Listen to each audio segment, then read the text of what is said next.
નમસ્કાર મિત્રો આજની વિડીયોમાં વાત કરીશું દેશ અને દુનિયાના સુપરફાસ્ટ સમાચારની।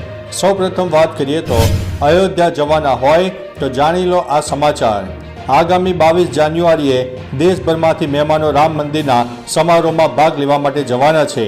જો કે ટ્રસ્ટ દ્વારા મહેમાનોને જણાવ્યું છે કે 20 થી 21 જાન્યુઆરી બપોર સુધી દરેક મહેમાનોએ આવી જવું। જો તે 22 જાન્યુઆરીની સવારે પહોંચે તો તેમને પ્રવેશ મળશે નહીં। તેમજ આમંત્રિત લોકોએ પોતાનું આધાર કાર્ડ સાથે રાખવાનું રહેશે। ઉપરાંત સુરક્ષા વ્યવસ્થાના કારણે મોબાઈલ અને પર્સ જેવા સામાન સાથે લઈ જવા ઉપર પ્રતિબંધ છે। અન્ય મહત્વના સમાચારની વાત કરીએ તો દેશને મેન્યુફેક્ચરિંગ હબ બનાવવામાં ગુજરાતનું મોટું યોગદાન। વાઇબ્રન્ટ ગુજરાત ગ્લોબલ સમિટની તૈયારી પૂરી થવામાં છે। આ દરમિયાન ગુજરાત માટે સારા સમાચાર સામે આવ્યા છે।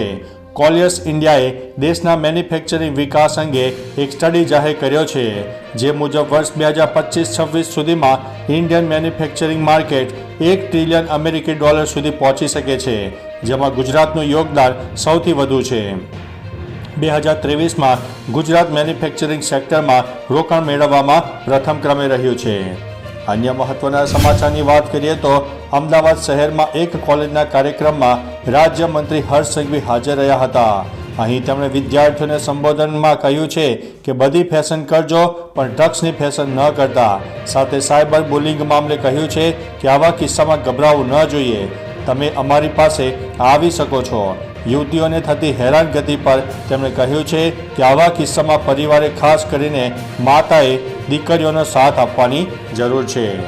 અન્ય મહત્વના સમાચારની વાત કરીએ તો ભારતીય નૌસેના દ્વારા એક બંદર તૈયાર કરાયું છે, જેમાં INS વર્ષા નામ આપવામાં આવ્યું છે। ખાસ વાત એ છે કે બંકરમાં પરમાણુ સબમરીનને જોઈ શકાશે નહીં, કારણ કે તે અંડરગ્રાઉન્ડ હશે। પીએમ મોદીએ 2018માં તેને બનાવવાની મંજૂરી આપી હતી, જે લગભગ પૂર્ણ થવાના આરે છે। બેઝમાં 8 થી 12 સબમરીન પાર્ક કરી શકાશે। નૌસેનાનો આ બેઝ આંધ્રપ્રદેશના અનકાપલ્લી જિલ્લામાં આવેલું છે। તો ચાલો મિત્રો, ફરીથી દેશ અને દુનિયાના સુપરફાસ્ટ સમાચાર લઈને મળતા રહીશો। ત્યાં સુધી અમને રજા આપશો। નમસ્તે।